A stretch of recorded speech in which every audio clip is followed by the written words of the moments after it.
don't stifle the learning. JoyLynn's philosophy is that sometimes when kids matriculate to the elementary level, then we say you have to sit in rows, you have to fold your hands, you have to be quiet, and we stifle that self-learning that students do through socialization and interaction with each other. And so if we build this program and there's that continuity through the primary grades, hopefully in University City, that will look different when you go into classrooms. You won't see that stifle, raise your hand, speak what I say, speak, and this is the only way to get that answer. Does that mean that all the elementary teachers will be trained on? That's my vision down the road. Right now we have to start here and build capacity. So that's a perfect segue into the partnership sustainability. One of the things we have a partnership right now with the YWCA for Head Start. We have a before and after care with YMCA. Did I get those right? This one is YWCA for the Head Start, YMCA for the before and after care. I think we have. Or is it vice versa? I think it's the other Yeah, one. I I think think the it's W vice has the before and after care. Okay. Yeah. But we have before and after care with one of those groups. And we have Head Start. We've started some, at least I've started some general conversation with the members of the Head Start piece of allowing us to have their program academic structure because their curriculum is totally different from the one that we offer. And they do have some partnerships with some districts where they pay the district to do the education of the kids. At one point we talked about, I'm going to be honest, just push Head Start out, we need our space. We'd be pushing our own kids out. And so we don't want to do that. But we do want to start that conversation of maybe doing it in a partnership. As it relates to Webster and learning for our staff, they have agreed to allow Ms. Carly and her staff at this point to take courses at a reduced rate to gain their master's and a higher level degree in early childhood and the Reggio Inspired process. We're working out now if we can get more teachers involved. One of the things the staff asked me the other day is if the teacher aides and so forth who want to go to school could be a part of this, and so I did approach them about that. They're looking up a course code so that can happen. But if we get enough of our own staff who are interested, they'll do a satellite for us at Julia Goldstein, which will allow us to impact maybe our kindergarten teachers as well with this first round. Okay. But the notion is that, you heard me speak of a pedagogista, the notion is that Ms. Collins becomes our pedagogista. She gets well-grounded in the knowledge and the theory of what that looks like. And so instead of having someone else come in to do that as the instructional leader, that becomes her role as well. The other thing I'm sorry, Diane, you have a question? Would the teachers have to pay for that training? Because it will be something we are requiring, we would pay for it as a district. That's what we're working out now, that we pay for that. That's a part of their professional development that we would be providing.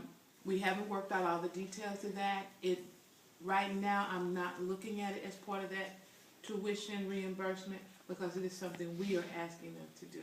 So we're working out how we pay for that. And then I would expect that the PD that happens internally would all relate to It Reggio. all would be related to Reggio Inspired. I want to keep saying inspired because we're not throwing out project construct to go total Reggio. We're looking at the inspired piece. Some of those components, as you heard me say, is the project-based learning, the teacher observation and collaboration. Another key piece to that is the parents as partners piece. That is a very strong component of the Reggio piece. And what we find sometimes in early ed is we have parents who want to be involved, we have parents who want to be engaged, they just don't really know how. And so this is key to that. What does that look like at Maplewood Richmond Heights? How do The they parent piece? address that? Yeah. They're still wrestling with it on some levels as well, but there are some pieces where the parents are responsible for the extended learning. They do the training with the parents, and then the parents are the ones who monitor, say, the literacy piece of the kids at home. They have logs they have to turn in. They have evidence that they have to turn in. Because that early engagement is so important, and when you have those enthusiastic young parents, it's the perfect time to set them on course. Well, and that's a Head Start requirement anyway, as we heard earlier, and so if you're bringing the Head Start or keeping the Head Start in the schools, then would you be partnering with Head Right. Start on those parenting projects? We would be partnering with them. The piece we have to work out with Head Start, their documentation is so different Oh, it's from huge. our documentation. And I think we're doing the same assessment now, but all the other documentation is different. So we have to work out a way where, without increasing staff, we can get all of the reporting done. And by staff, someone in the leadership piece to get that done. And so as a district as a whole, we're looking at how we can free up, not just the Julia Goldstein, but district-wide, our administrators to really focus on instruction and not have to focus so much on the managerial things every day. Yes.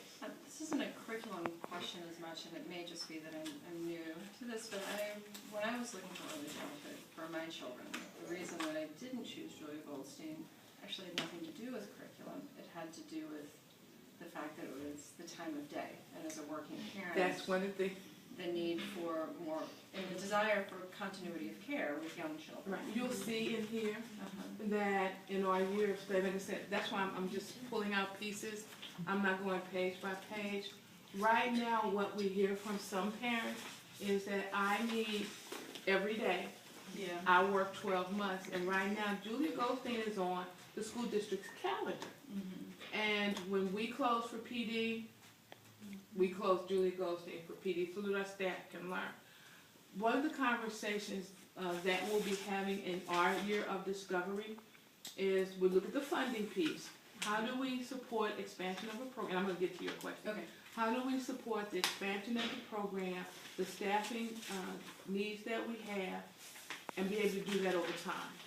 We don't want, because one of the things we also heard in Destination U City Schools was that our community wanted free universal preschool for everyone, which means there's dollars to support that. So that's part of our research this year, is looking at funding streams, building partnerships who bring money to the table, possibly establishing an early childhood foundation.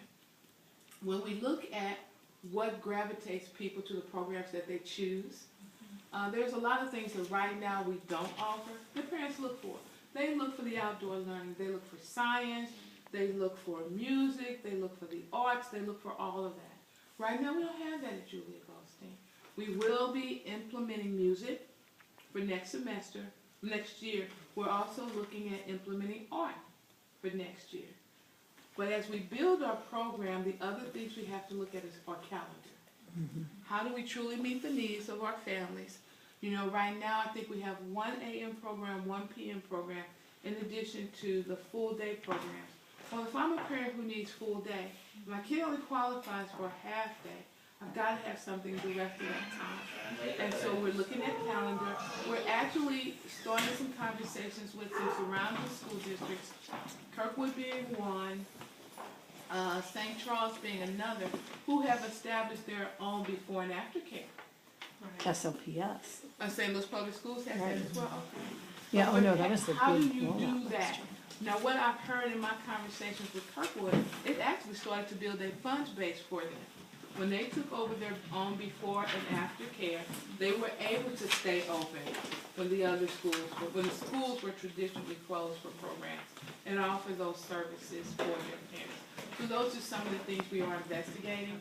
We also are investigating what will make us unique. What will make us stand out above everybody else? You know, to have the art, the music, the outdoor learning, everybody has that. That is not going to make them come. How many children attend the U City Children's Center are U City? I don't have that data, but I would say UCCC. I would It's got say a lot. It's actually not, UCCC, University City Children's Center, which is private and is connected with Washington University. They pull from 68 different zip codes, and only about 15 to 20% Or you said. are U City, and they're 25% Head Start. Now, there is some partnership work with them. We actually provide some of the services for the students who have special needs. Yeah, it's just that's. I would venture to say that, I mean, that's where I ended up going with my children. Yeah. But their waiting list is so long that I know there's U City parents who can't get in there who are at Clayton, and so Yeah. it was probably a It's hard number to also, measure. it's also one of the top